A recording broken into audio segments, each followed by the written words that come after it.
Ce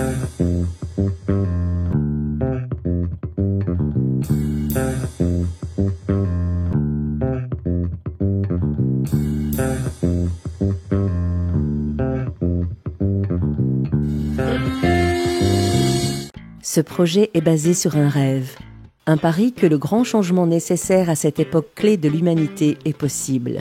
Ce rêve repose sur l'espoir que l'homme peut évoluer et que les sociétés humaines vont réinventer leurs relations avec la nature, mais aussi leur façon de vivre ensemble, de produire, de gérer les ressources naturelles qui sont les biens communs de l'humanité. Le défi est de développer des solutions innovantes qui seront au bénéfice de tous. Le projet veut apporter un message positif, un message d'avenir face aux dégradations de la planète liées à notre consommation excessive. Il veut apporter sa contribution à la construction d'une société durable et des solutions concrètes aux défis complexes du XXIe siècle. Ce rêve serait de créer un jardin d'Éden, une corne d'abondance pour la nature et les hommes. Ce rêve, c'est celui du domaine de Gros.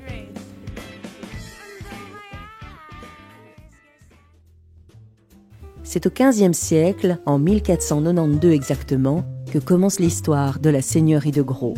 Une seigneurie est une ferme d'importance dans un village. Le propriétaire actuel est la famille Simon, qui acquiert ce lieu en 1873 et vient s'y promener, pêcher, chasser, se divertir ou se réunir autour d'un repas convivial. Au lendemain de la Seconde Guerre mondiale, la ferme est confiée à Paul Simon. Sa passion pour l'ornithologie et la nature le pousse à planter des bosquets, des haies, des bois, à creuser des étangs. Il consacre sa vie à améliorer le biotope de Gros.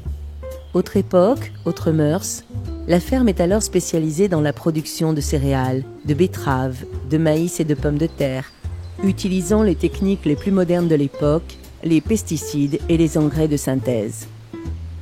À son décès en 1995, il transmet à sa fille Élisabeth Simon le soin de continuer son œuvre. Issue du monde des affaires et de la finance, elle se forme à l'agriculture grâce à la littérature. Élisabeth bénéficie d'un regard non formaté qui lui a permis d'évoluer rapidement vers une agriculture plus douce pour l'environnement. Sa prise de conscience des effets négatifs de l'agriculture conventionnelle est aussi le résultat de belles rencontres. Le domaine de Gros, c'est un héritage de mes ancêtres, mais je ne m'en sens pas réellement propriétaire. Je suis là pour passer le relais.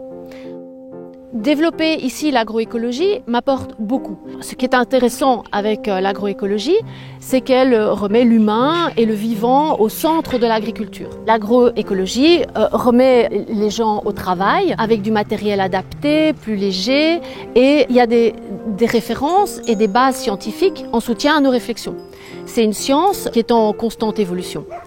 Elle observe et elle s'inspire de la nature. On travaille avec la nature plutôt que contre la nature. Cela amène à produire une nourriture saine, locale, goûteuse, riche en nutriments essentiels et qui respecte l'humain. Mon pari, au travers de la gestion du domaine de Gros et en interaction et en réseau avec d'autres projets de ce type, c'est de se convaincre qu'une autre agriculture est possible et surtout qu'elle est rentable. Et ainsi, je pourrais réaliser mon rêve qui est de préparer un monde de demain et de transmettre en mieux ce que j'ai reçu aux générations futures.